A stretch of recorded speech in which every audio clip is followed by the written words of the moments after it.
بسم الله الرحمن الرحیم. راځو مایکروسافټ اکسل ته. تېره ورځ مو په اکسل کې د سیل تر فارماټه دا موضوعات ویلي. نن ورځ راځو په ایډیټینګ برخه شروع کوو. په ایډیټینګ برخه کې لومړی دلته یو څه فارمولات یا فنکشن دي. مثلا زه راځم څه کوم، غواړم چې دا جمع کړم. د دې لپاره مثلا فارمول ته چې زه ورته لیکم چې از ایکوال ټو سم، دغه راته چې راته جمع کړه، همدارنګه قوس بسته انټر. ګورې هغه ټوله راته چې راته جمع کړه، سر مو خلاص شو. ښه، یا مثلا راځم ورته وایم چې دغه کم کسان دي، د دغو کسانو و ماته چې را پیدا کړه، شمېر راته پیدا کړه چې دا مثلا څو کسان دلته زموږ سره سته دي. نو زه فارمول لرم، ورته لیکم چې از ایکوال ټو کاونټ کانټې. ښه، راځم ورته لیکم چې کانټې، ښه، شیفټ قوس بسته، دغه کسان چې کوم ما سره سته دي دا ورته سلیکټ کوم، دغه څه وروسته قوس تړم، انټر ورته لګوم. وګورئ ټوټل موږ سره څو کسان دي؟ 7 کسان دي. سره په خبره خلاص شو. 1 2 3 4 5 6 همدارنګه 7 کسان زموږ سره چې موجود سته. کنټرول پس زه ټوټل دا چې کوم ډیلیټ کوم. یا مثلا غواړم چې د دغو کسانو تر ټولو لوړ معاش پیدا کړم چې په دې کې کم یو چیز کوي، لوړ معاش چیز کوي اخلي. نو زه د دې لپاره هم یو فارمول لرم چې زه ورته لیکم از ایکوال ټو ماکس شیفټ قوس شروع، په دغو کسانو دا کم چې زه ورته سلیکټ کوم په دې کې کوم یوې لوړه سلري اخلي. ښه، راځم دا ورته سلیکټ کوم، او دغه وروسته شیفټ قوس بسته، همدارنګه انټر. ګورئ لوړه سلري په دې ټولو کې کم یو دی 6000 والا ده. سره په خلاصو. د دې هر یو لپاره موږ څه لرو؟ فارمول لرو. خو که زه چېرې وغواړم چې بغیر له فارموله غواړم چې دا هر څه حل کړم، نو بیا دلته د سم یا سم له لارې زه کولی شم چې دا حل کړم. لومړی راځم، لومړی په دې کې سم لیکلی دی، سم مجموعه درته پیدا کوي. مثلا زه راځم دلته په دې ساحه کې دلته ورته لیکم چې سم یعنی مجموعه. راځم دغه کم چې دي د دې مجموعه دلته چې کوم پیدا کوم. نو د دې لپاره راځم او دلته ورته وایم چې سم د دغو مجموعه راته چې راته پیدا کړي. صرف انټر کلیک کوم، ګورئ مجموعه راته پیدا کړې 10250. دا چې شوله مجموعه شوه. ښه، په هغه کې دغه څخه وروسته ایوریج دی. ایوریج یعنی اوسط، هغه اوسط یو ماته چې را پیدا کړي. راځم دلته ورته ایوریج لیکم، ایوریج یعنی د دغو کومو کسانو چې دي د دې و ماته چې پیدا کړه اوسط پیدا کړه. نو بیا هم راځم او دلته ورته وایم چې ایوریج د کومو کسانو اوسط راته پیدا کړه، دا ور سلیکټ کوم، وایم چې د دې کسانو اوسط راته پیدا کړه، انټر کوم. ایوریج یعنی هغه اوسط یې څو دی؟ 4444.2 صحیح شو؟ ښه، دغه څه وروسته یا کاونټ نمبر دی. غواړم چې دغه کسان چې کومه وشمېرم چې څو کسان زما سره همدلته سته دي. دلته لیکم ورته چې کاونټ، دا راته چې راته حساب کړه. د هغه څه وروسته راځم او دلته ورته وایم چې کاونټ نمبر، دغه کسان چې کوم زما سره دي، څو کسان زما سره معاش اخلي، دا راته چې راته وشمېر. هغه صرف انټر کلیک کوم، وګورئ هماغه کسان ماته شمېر کړي چې ټوټل څو کسان زما سره معاش اخلي؟ 7 کسان. صحیح شو؟ ښه، دغه څه وروسته راځو ماکس. ماکس یعنې تر ټولو مثلا زه ورته وایم چې تر ټولو لوړ معاش چې په دغه کې څوک اخلي هغه ماته راته پیدا کړه. نو دلته زه ورته لیکم چې هایست سلري. صحیح ده؟ هایست. ښه، هایست سلري. دلته مې ورته ولیکل چې لوړ معاش یو ماته چې پیدا کړه. مخکې مو فارمول وویل چې موږ اوس فارمول هم لرو، خو د بغیر له فارموله غواړم چې دلته پیدا کړم. دلته ورته وایم چې ماکس دغو کسانو دا کم چې زه ورته سلیکټ کوم په دې کې کم یو لوړ معاش اخلي هغه راته پیدا کړه. دلته انټر کلیک کوم، ګورئ تر ټولو لوړ معاش وی دی چې کوي را سره اخلي. که زه مثلا دلته یو سړی را اوس تر ټولو لوړ معاش 4050 دی. که مثلا زه راسم دې کس ته ورته وایم چې دا کس څو معاش اخلي، راځم دا ورته سلیکټ کوم، یا مثلا دا معاش صرف ورته چې کوم ورته چینجوم، ورته وایم چې دغه کس چې کوم دی دا 12000 سلري چې کوي اخلي. ګورئ اوس هایست لوړه سلري 2018 سوله د دې کس. سره په خبره خلاص شو. دغه څه وروسته یا کښته سلري، یعنی غواړم چې کښته سلري پیدا کړم، نو د دې لپاره ورته لیکم چې لاویسټ سلري. کښته سلري راته چې راته پیدا کړه، دا کوم جدول دا کوم زه انتخابوم. نو دلته راځم او دلته ورته وایم چې مین کښته سلري راته چې راته پیدا کړه. د کومو کسانو؟ د دغو کسانو کې کم یو کښته سلري. اوس وروسته چې کوم انټر پرېس ګوري کښته سلري همدغه نفر اخی چې څو ده 2010 سره په خبره خلاص شو. اوس که مثلا دا کس راسي دا فقط 200 افغانۍ چې لري سلري لري اوس به کښته سلري تر ټولو ګوري دا شو 10 اور ټایم شو ټوټل 2010 سره په خبره خلاص شو. ښه هغه څخه وروسته یې رالو په دې کې نور سره پاتې نه دي کوم چې موډ فنکشن دي بیا دا فنکشن یې موږ تاسو د دې پروګرام په اخره کې په ترتیب سره وایي. سره په خبره خلاص شو. زم دا ټول ډیلیټوم دلته ډیلیټ ورته وایم. ښه دغه څخه وروسته یې فعل دی د دې وظیفه څه ده. مثلا زه راځم دغه شیټ 3 دریم شیټ دلته ورته یو لیکم صحیح شو یو مې ورته ولیکئ. اوس راځم دغه خانې ورته چې کوم ورته سلیکټ کوم داسې مې دا سلیکټ کړئ ورته وایم چې دغه کم ساحه چې ما سلیکټ کړې ده په دې ټولو خانو کې یو چیز را سره راشي په دې کې فلټر راځم دلته ډاون ورته وایم. ډاون معنا کښته کنټرول ډي شارټ کټ دی ګورئ ټولې خانې چې څو کنټرول پلس زایډ ورته وایم. ښه کنټرول زایډ ورته وایم. اوس دا وایي راځم ورته وایم چې دوی راسته طرف یې ورته سلیکټ کړئ چې تر کومه ساحې پورې ما سلیکټ کړی دی دا خانو ټول کې یو چیز ولیکل شي. تاسو وروسته ورته راځم رایټ راسته طرف وګورئ راسته طرف سره په خبره خلاص کنټرول پلس زایډ. ښه راځم مثلا کنټرول زایډ دلته دا ځلې په دې ساحه کې مثلا یو لیکم ورته وایم دغه ساحه ټول ته چې کوم سلیکټ کوم دغه لوړه ساحه چې مې ورته سلیکټ کړل تر دې ځای پورې دغه یو عدد چې کوم دي دا راشي اپ ورته چې کوم ورته کلیک کوم اپ یعنې لوړ ګورئ هغه لوړ سره کنټرول پلس زایډ. ښه مثلا راځم دا ځلې مې په دې ساحه کې بیا چې کړی دی یو لیکلی دی دغه کم ساحه چې زه ورته سلیکټ کوم په دې ځای کې لاندې د چې راسي دغه یو راسي دا ډاون کښته ورته سلیکټ کوم او لیفټ بیا چپه طرف یعنی چپه طرف که داسې ساحه ورته سلیکټ کوم ورته وایم چې لیفټ کوم طرف چپه طرف کې دلته راسي لیفټ وګورئ اوس ټوله چپه سره په خبره خلاص کنټرول پلس زایډ ورته وایم. ښه دغه څه وروسته رالو اکروس ورک شیټ ته رالو. په اکروس ورک شیټ څه وظیفه اجرا کوي ګورئ مثلا زه راځم دغه شیټ 2 ته دلته ما یو چیز جوړ کړی دی یو جدول جوړ کړی دغه جدول مطلب زما معمولا ډېر ځایونه چې کېږي په کارېږي صحیح شو. راځم یو بل شیټ ماخمه شیټ 1 شیټ 2 او شیټ 3 صحیح شو. دغه شیټ په دوم شیټ کې دی دغه کم جدول چې دی دا په دوم شیټ کې صحیح شو. دا چې کومه مثلا زه ورته وایم چې دغه جدول دی په دغه نورو شیټونو کې هم را سره چې را سره راسي نو دغه جدول راخم او دغه کم شیټ دریم شیټ چې دی دا مرته سلیکټ کوم او شیټ 1 دا مرته چې کوم ورته سلیکټ کوم او دغه سره ورته راځم چې اکروس ورک شیټ. په اکروس ورک شیټ کې ته چې غواړې لومړی خاص فارمټ دی د جدول کم چې دی فارمټ درته راوړي درته اوکې وای. اوس راځم زه شیټ 1 ته ګورئ صرف د جدول چې دی فارمټ دی ګورئ هماغه فارمټ باندې را سره چې دی را سره جوړ شوی سره په خبره خلاص.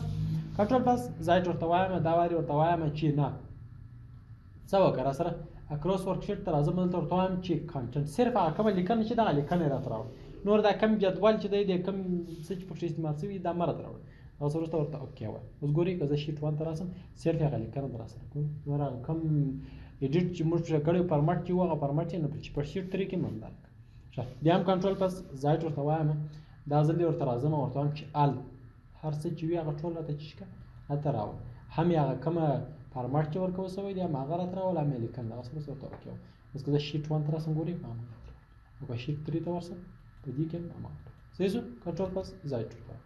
ښه دغه څه وروسته رالو په دې کې سریس دی سریس هم مهمه دنده اجرا کوي. مثلا زه راځم بیا هم دغه شیټ 1 ته رالم په شیټ 1 کې دلته یا مثلا هم دغه شیټ 2 ته راځم زه غواړم چې دیو ته چې ورکړم نمبرونه ورکړم دلته لیکم چې یو داسې ګورئ که زه غواړم چې دې ته نمبرونه ورکړم دلته مثلا زه ورته لیکم چې آی ډي صحیح شو نمبرونه دا ډېر کسان دي زما سره اوس مطلب دا مې نه ده د وسه چې مثلا ټولو ته دا رقم نمبرونه چې کوم ورکړم فقط دلته یو لیکم او دا سلیکټ کوم او دغه څه وروسته راځم او دلته سریس ته راځم د سریس کې ورته وایم چې د کالم په ډول دی وي لاینر دی صحیح دی تر کومې ساحې چې ما انتخاب کړی دې ته نمبرونه ورکړه اوس وروسته ورته اوکې وایي ګورئ بس اتومات ټول خپل چې ورکړم نمبرونه ورکړه سره په خبره خلاص یا مثلا زه فقط دلته چې کوم یو لیکم ورته وایم چې دغه تر کومې ساحې پورې ما انتخاب کړی دی ګورئ راځم ورته وایم چې تر کومې ساحې ما انتخاب کړی دی د یو څخه یې دا راته شروع کړه دغه نمبرونه تر پایه داسې نو دې فیل ته راځم او دلته سریس ته راځم او دلته ورته وایم دا بیا د رو په ډول دی ګوره رو او لاینر بس وروسته ورته اوکې وایي ګوره 1 2 3 ټول داسې مسلسل چې شول دا سره را کنټرول پلس زیډ او دا هم چې کوم دا ډیلیټوم ښه رالو دغه څخه وروسته سریز ته رالو په سریز دغه څخه وروسته ګروت څه وظیفه اجرا کوي مثلا زه راځم دا شیټ 1 ته دغه هر څه چې دي مثلا دلته دا چې کوم ډیلیټوم دلته زه فقط لیکم چې 2 صحیح شو اوس راځم دغه ساحه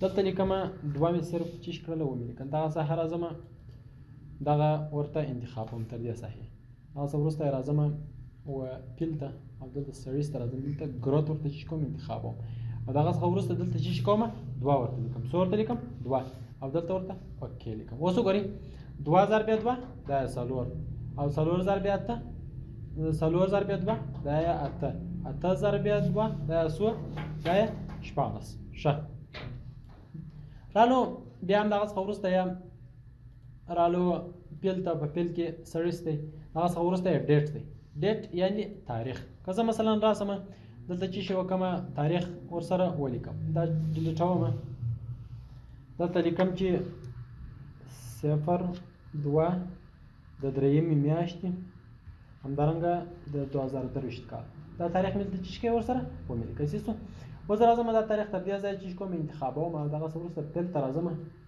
په پیل کې دغه څه وروسته یې سریز ته راځم دلته ډیټ انتخاب ډیټ اوس غواړې چې دغه تاریخ دی لومړی ډی ورته انتخابوم یعنی دغه تاریخ دی چې تغییر کوي په یو جدول کې د ورځو په اساس دی چې شو کې تغییر وکړي ته اوکې ورته اوس وګورئ دا کم تاریخ چې دلته دی لري دا به د چیش په اساس تغییر دی کوي د ورځو په اساس مثلا راځم فارمټ ته دا کم کالم چې دی د کالم کې راخوالی یو اندازه ورته راټوم ښه کالم ویت دا ورته 12 کوم او دلته اوکې وایم څو چې دغه ښه اوس دی چې څو برابر شو اوس ګورئ دلته د 2023 د دویمې میاشتې درېیم تاریخ څلورم تاریخ پنځم داسې وګورئ ټول مسلسل چې لیکل شوی تاریخ لیکل شوی ګورئ هغه ورځ یې تغییر کوي سره به خبره خلاص نو دوهمه میاشت په ټولو کې میاشت هغه دوهمه میاشت خو صرف تاریخ درېیم تاریخ څلورم تاریخ پنځم تاریخ شپږم اووم اتم داسې زه ورته وایم چې نه